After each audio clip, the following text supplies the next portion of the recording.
Écoute, cette semaine, je veux te raconter quelques histoires où est-ce que dans le temps que j'étais dans les finances, mes clients allaient en voyage pour se trouver une mariée. Ben oui! Écoute, ça arrive. Il y a, plusieurs histoires dont j'ai été témoin et je trouvais ça intéressant de te raconter celle-ci parce que c'est vraiment incroyable. En fait, bon, je vais changer les noms, évidemment, mais mettons que je te dis que je vais commencer par te parler de Roger. Roger est, un homme d'une cinquantaine d'années, vit ici au Québec. C'est un Québécois de souche et Roger, a de la difficulté, en fait, à se trouver une femme. Il a un emploi modeste, c'est un chauffeur, il a pas un gros salaire, il a pas une grosse maison, il vit en campagne, une maison bien ordinaire, un salaire d'un travaillant bien normal. Pas beaucoup d'épargne, il a de la difficulté à épargner parce que son salaire est pas très gros. Il a une voiture, qui est pas récente, une voiture assez usagée et c'est un homme assez, introverti. Donc c'est un homme qui a beaucoup de difficultés à se faire, des contacts, se faire des amis, pas beaucoup d'amis et il a beaucoup de difficultés, en fait, à se trouver une compagne de vie. Et son plus cher désir, comme à peu près tous les êtres humains, c'est trouver l'amour, hein, de trouver quelqu'un qui va l'aimer, comme il est, puis qui va faire sa vie avec cette personne-là. C'est pas un courroyeux, c'est pas, il veut juste avoir une femme dans sa vie. Puis évidemment que quand tu as de la difficulté à te faire des contacts puis à trouver, l'amour, ben tu te retournes vers, l'internet, puis tu vas aller chercher sur internet parce qu'aujourd'hui, c'est plus facile. Je te parle de ça fait environ 5 ans, OK, de ça. On est présentement en 2022 au moment d'enregistrer, donc l'internet commençait, d'aller trouver des gens sur internet, ça devenait de plus en plus fréquent. Aujourd'hui, en 2022, c'est courant. À l'époque, ça commençait et Roger, dans son désir de trouver quelqu'un, finit par rencontrer une femme qui est d'un autre pays, qui a 38 ans. Je te rappelle, lui a 50, elle a 38 ans, puis elle, dans son pays, à 38 ans, elle est extrêmement vieille. OK? Elle ne s'est jamais mariée pour plusieurs raisons, mais elle peut plus se marier dans son pays parce que dans son pays, on se marie à 18 ans. OK? Donc à 38 ans, pour elle, il y a plus aucune possibilité, de se marier. Son désir à elle, et ça, on l'a su plus tard, son désir était d'avoir des enfants. Donc, pour elle, l'homme qui vient de l'Amérique, pour elle, il est riche et pour elle, c'est sa seule possibilité, hein, de sortir de son pays et de vivre son rêve, d'avoir des enfants. Donc pendant plus de 2 ans quand même, ils se sont rencontrés, ils ont fait, des rencontres virtuelles, ils se sont parlé à tous les jours, et lui, ça lui a coûté très cher là, en fait de téléphone à ce moment-là, mais il a trouvé l'amour, puis elle est belle, une belle femme, vraiment une belle femme. Elle est gentille, c'est exactement qu'est-ce que lui cherchait, d'avoir quelqu'un dans sa vie qui va prendre soin de lui, puis elle, son désir, c'est de gâter son homme, de faire à manger, de faire le ménage et tout ça. Donc il décide, après 2 ans, de se payer le voyage parce que, comme je te dis, financièrement, il est pas très riche, donc il a pas la possibilité d'aller là-bas 2, 3 fois.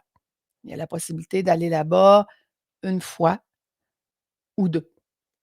Donc le premier voyage, c'est pour aller se marier.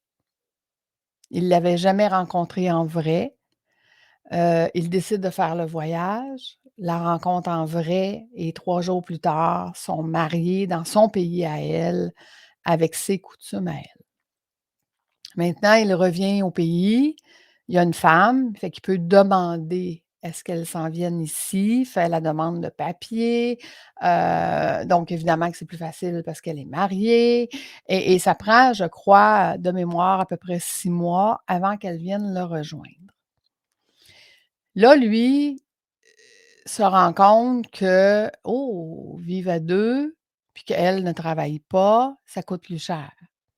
Donc déjà endetté parce qu'il a payé le voyage, déjà endetté parce qu'il a payé les frais de téléphone d'interurbain. Il se rend compte que vivre à 2, puis qu'il y a un revenu, mais ça coûte plus cher. Commence à s'endetter de plus en plus, puis commence à trouver ça difficile. Lui, il a 50, elle a 38, elle est énergique, lui, il revient de travailler, il est fatigué. Et il arriva ce qui arriva, elle est tombée enceinte. Je me souviens à l'époque, ça fait plus de 5 ans parce que j'étais encore en finance. À l'époque, il m'appelle paniqué. Il me dit: «Lucie est enceinte, c'était son désir le plus cher, elle est croyante, elle remercie Dieu d'y avoir donné un bébé, d'y avoir fait, découvrir, tu sais, d'avoir réussi à me trouver, heu, elle en veut d'autres, mais on n'a pas les moyens financiers, puis elle comprend pas. Pour elle, lui, il est riche». Donc, elle ne comprend pas, elle veut pas prendre la pilule, c'est non, non, non, Dieu va lui donner le nombre d'enfants qu'il veut, et là, il dit: «J'ai 50 ans, cet enfant-là, mais qui quitte l'université, il va avoir 75. Lucie, j'ai plus de retraite, j'ai plus de vie, je vais me retrouver avec un bébé, j'en ai jamais voulu». C'était une conversation qu'il avait pas eue avec elle, en fait, hein. Tu sais, quand on est follement amoureux, hem on voit que les beaux côtés. Ce qui m'amène à dire dans ton entreprise, c'est un peu la même chose. Quand on part son entreprise, on voit que les beaux côtés. On ne veut pas se questionner sur la gestion de risque puis d'imaginer le pire, mais pourtant, c'est ça la réalité. La réalité, c'est que ce soit dans la vie personnelle ou que ce soit dans l'entreprise, si on a imaginé le mieux et si on a imaginé le pire, puis qu'on est capable de vivre entre les 2, il y a pas de problème.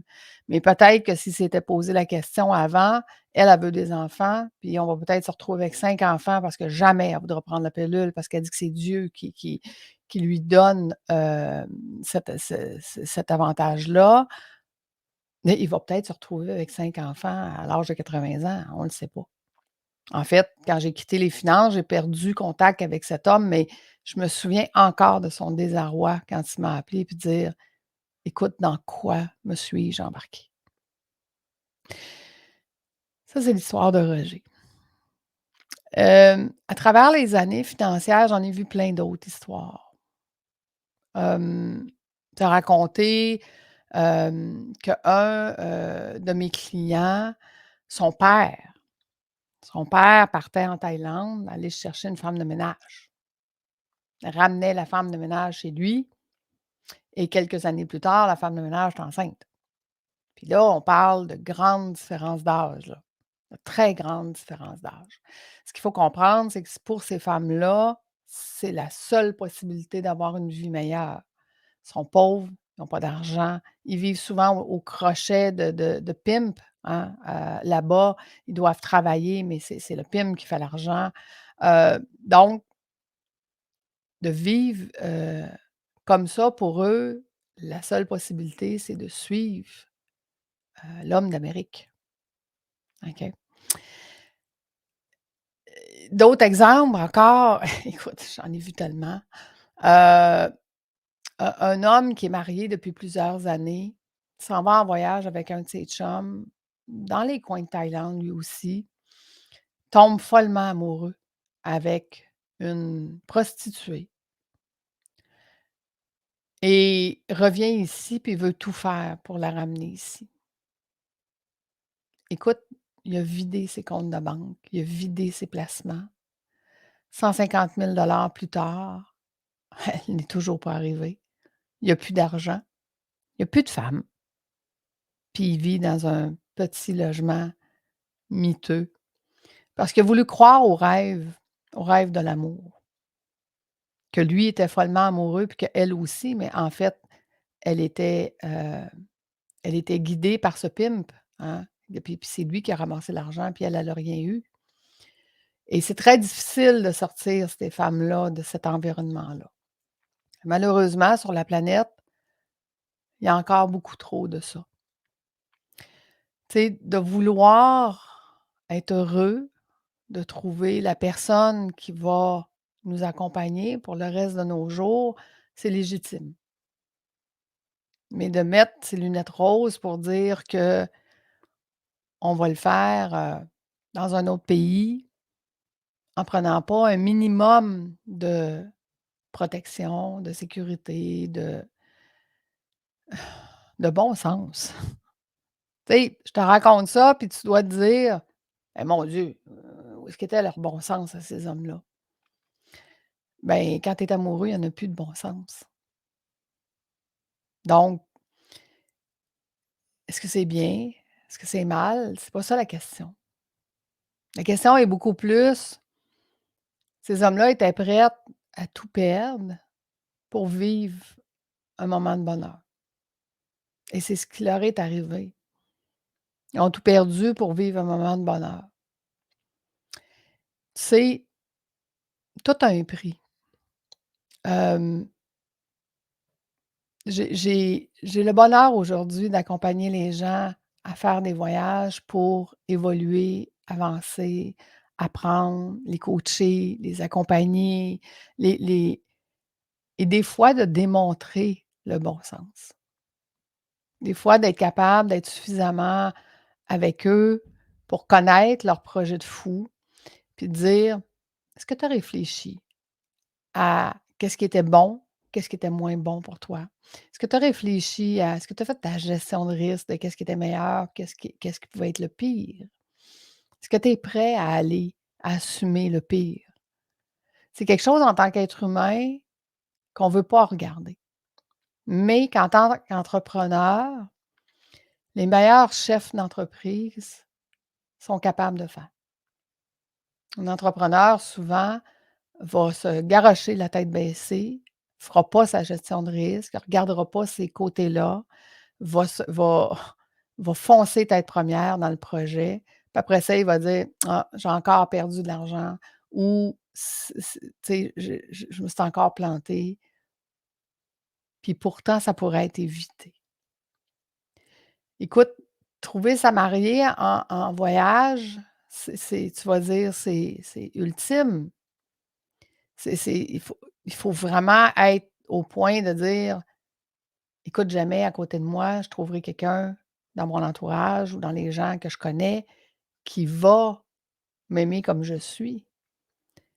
Ça part de où? Qu'est-ce qui fait que tu penses ça? Qu'est-ce qui fait que tu es comme ça? Qu'est-ce qui fait que, tu imagines ça aujourd'hui? Tu as essayé, c'est souvent la réponse: «Ouais, j'ai essayé puis ça a pas marché». OK. Est-ce que tu as essayé de la bonne façon?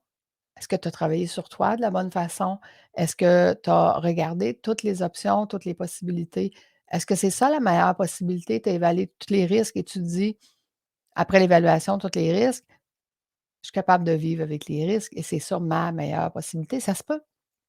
Ça se peut que la réponse soit oui. Aujourd'hui, je te raconte des clients pour qui ça s'est pas bien passé.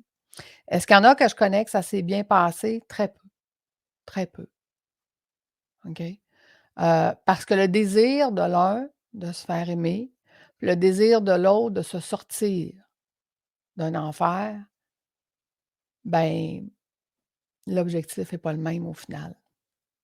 Parce qu'oublie pas que quelqu'un qui est marié, qui a eu un enfant 10 ans après, peut demander le divorce, peut demander de se séparer et monsieur devra continuer de payer. À la hauteur de la vie que cette personne-là a eue. Peut-être que son intention à elle, c'est seulement ça. Avoir une vie meilleure, c'est de payer 10 ans de sa vie pour avoir le reste de sa vie libre. Réflexion aujourd'hui. Réflexion pour toi, pour ton entreprise, pour qu'est-ce que tu veux vraiment, puis est-ce que tu sais faire ta gestion de risque? Parce que c'est souvent en mettant des lunettes roses qu'on paye cher. On paye cher pour ne pas l'avoir fait. Je t'invite à me laisser des commentaires sur ma chaîne YouTube de Fais voyager ton entreprise. Est-ce que tu connais des gens, toi aussi, qui ont vécu ça, bien ou pas? Raconte-moi. Raconte-moi leur histoire parce que je pense que ces histoires-là peuvent venir inspirer, peuvent venir nous faire réfléchir, puis être mieux outillés pour bien faire les choses dans notre entreprise, pour notre entreprise et pas voyager pour les mauvaises raisons. À bientôt tout le monde. On se voit la semaine prochaine. Merci d'avoir été là. Bye.